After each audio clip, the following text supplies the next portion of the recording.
Save your knowledge. Allahumma salli ala Muhammad. Open mic.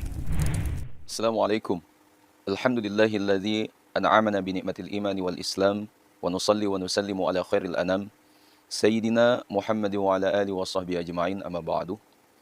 Ashabiku semua yang dimuliakan Allah, beberapa waktu lalu saya menyaksikan beberapa cuplikan video tanya jawab yang ada di YouTube.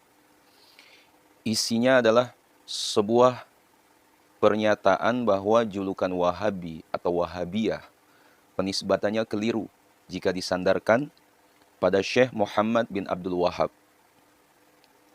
Ashabiku semua, setelah menyimak dengan seksama, dapat disimpulkan bahwa klaim tersebut didasarkan setidaknya pada 3 hal. Yang pertama, penisbatan Wahabiyah dianggap lebih tepat jika disematkan kepada salah satu sekte Khawarij yang dipelopori oleh Abdul Wahab bin Rustum, salah satu pecahan dari sekte Wahbiyah Ibadiyah yang sudah ada sejak abad kedua Hijriyah, bukan kepada sekte yang didirikan oleh Muhammad bin Abdul Wahab. Yang kedua, alasan yang mendasari julukan Wahabiyah lebih tepat disematkan kepada sekte Khawarij tersebut adalah karena julukan atau nisbat itu sesuai dengan nama pendirinya, Abdul Wahab bin Rustum. Sedangkan untuk sekte yang didirikan oleh Muhammad bin Abdul Wahab, seharusnya dinisbat dan julukannya adalah Muhammadiyah, bukan Wahabiyah. Karena Wahab merupakan nama ayahnya, bukan nama dari sang pendiri sekte. Kemudian yang ketiga, julukan Wahabiyah tidak pernah digunakan oleh Muhammad bin Abdul Wahab dan ulama-ulama setelahnya yang mengikuti pemikiran beliau. Adapun julukan yang biasa digunakan oleh sekte yang didirikan oleh Muhammad bin Abdul Wahab adalah Salafiyah, karena ajaran-ajarannya yang mengacu pada salafus saleh. Sedangkan sebutan Wahabiyah bersumber dari orang-orang yang berseberangan dan tidak suka dengan pemikiran Muhammad bin Abdul Wahab. Ashabiku semua yang dimuliakan Allah Subhanahu wa taala, sepintas alasan-alasan tadi terdengar sangat rasional dan dapat kita terima.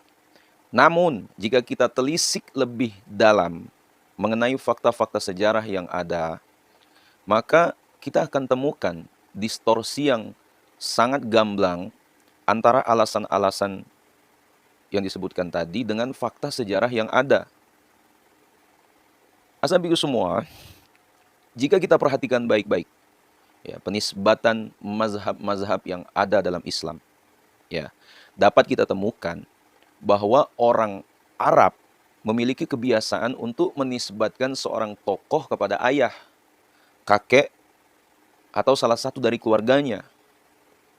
Di antaranya ada mazhab Hanafi, yang penisbatan mazhabnya disandarkan bukan kepada nama pendirinya, yakni Syekh An-Nu'man bin Thabit, melainkan kepada nama anaknya Hanifah, atau biasa dikenal dalam istilah Arab dengan sebutan kunyahnya. Selanjutnya ada mazhab Hambali, yang ternyata penisbatannya disandarkan kepada Hambal, kakek dari sang pendiri mazhab, bukan kepada nama Imam Ahmad itu sendiri. Lalu ada mazhab mayoritas masyarakat Muslim Indonesia, mazhab Syafi'i, yang ternyata penisbatan nama mazhabnya disandarkan bukan kepada sang penggagas mazhab, melainkan kepada kakek buyutnya yang bernama Asy-Syafi'i. Sedangkan nama asli dari penggagas mazhab Syafi'i sendiri adalah Imam Muhammad bin Idris, bukan Asy-Syafi'i. Dan masih banyak lagi contoh lainnya. dari mazhab-mazhab yang penisbatannya tidak disandarkan kepada nama pendirinya, ya, seperti mazhab Asy'ari, Maturidi, ya, dan lain-lain. Maka dapat kita simpulkan bahwa klaim keliru atas penisbatan julukan Wahabi kepada mendiang ayah dari pendiri sekte Wahabi merupakan klaim yang tidak tepat dan tanpa dasar. Lalu bagaimana dengan alasan bahwa nama Wahabiyah bersumber tak lain dari pihak yang berseberangan dan tidak suka dengan ajaran Muhammad bin Abdul Wahab, serta tidak pernah digunakan olehnya maupun pengikutnya? Azabiku semua dimuliakan Allah. Alasan atau klaim ini merupakan klaim yang sangat-sangat mengherankan. Apakah para pembesar Wahabi, khususnya yang bermukim di Indonesia, tidak pernah membaca kumpulan kitab atau bacaan yang ditulis oleh para penggagas sekte ini? Atau mungkin mereka memang sengaja untuk pura-pura tidak tahu dan berusaha menutup-nutupi fakta sejarah ini? Azabiku semua, jika kita menengok salah satu mausu'ah Wahabi, yakni kitab Ad-Durar As-Saniyah fi Al-Ajwibah, ya, An-Najdiyah, yang berisi kumpulan kitab-kitab dan risalah-risalah yang dikarang oleh para pembesar Wahabi, maka akan kita temukan fakta bahwa penggunaan sebutan Wahabi sangat jelas dan gamblang digunakan oleh mereka, bahkan dengan penuh rasa bangga. Salah satunya terdapat pada risalah yang ditulis oleh Syekh Muhammad bin Abdul Latif yang wafat pada tahun 1367 Hijriah kepada penduduk Yaman untuk menjelaskan akidah penduduk Najd. Wasara ba'dun nas yasma'u bina ma'asyiral Wahhabiyah wa la ya'rifu haqiqata ma nahnu alaihi wa yunsabu ilaina wa yudhifu ila dinina ma la nad'u ilaihi. Sebagian orang sudah mendengar kehadiran kami kelompok Wahabiyah, namun mereka belum mengetahui siapa kami sebenarnya, dan banyak menyematkan kepada kami apa-apa yang sebenarnya tidak kami ajarkan. Azabiku semua, penulis risalah di sini secara gamblang menggunakan nama Wahabi tanpa ada rasa keberatan sama sekali untuk menisbatkan nama Wahabi kepada diri mereka sendiri. Lalu mengapa para Wahabi mu'asyirin enggan untuk menggunakan nama ini? Kemudian masih dalam Ad-Durar As-Saniyah ada satu risalah yang ditulis oleh Syekh Sulaiman bin Sahman yang wafat 1349 Hijriah, salah satu pembesar Wahabi, yang dia beri judul Ar-Rad ala man ankara ala ahlul ad-da'wah al-wahabiyah inkaruhum asyirk, yang kurang lebih artinya bantahan bagi orang yang menentang para da'i Wahabi yang membasmi kemusyrikan. Salah seorang pembesar Wahabi juga menyebutkan dalam bantahannya atas Syekh Abdul Latif bin Abdul Muhsin As-Sahaf yang wafat 1273 Hijriah, fa'abaitum hadza kullahu wa qultum hadza dinul wahabiyati wa na'am huwa dinuna bihamdillah, ya, bihamdillah. Kalian telah mengabaikan semua ajaran kami dan mengatakan bahwa ini merupakan agama Wahabi. Ya, memang betul, alhamdulillah, inilah agama kami. Azabiku semua, jelas sekali bukan bahwa penulis risalah ini tidak menampik sama sekali penamaan sekte mereka dengan Wahabi. Berbanding terbalik dengan keadaan para Wahabi mu'asyirin yang menentang penamaan ini.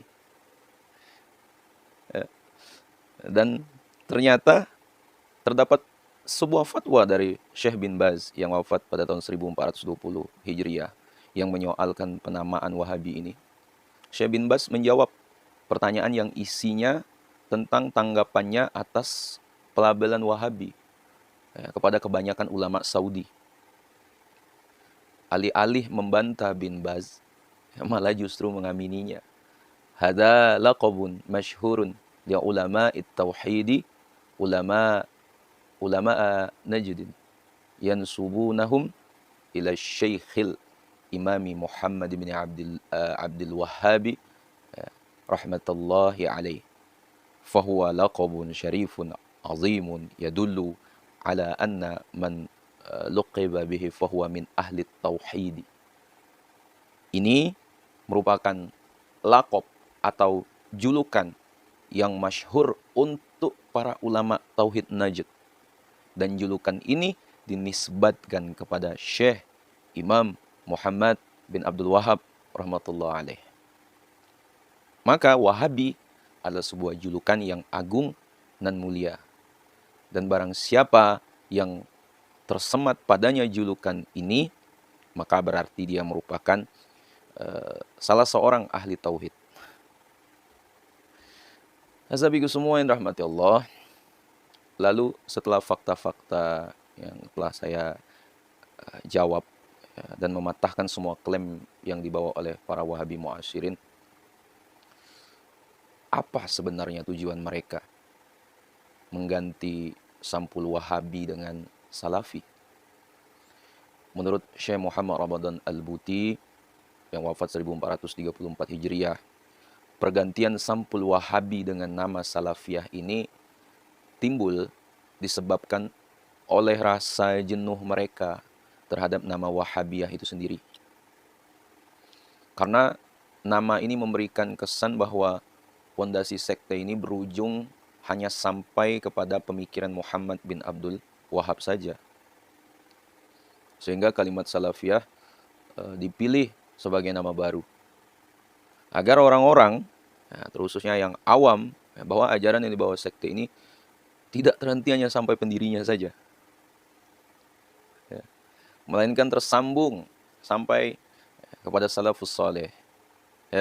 Sehingga timbul kesan bahwa dalam membangun sekte ini, mereka berpatokan dengan akidah, pemikiran dan metode ulama salaf.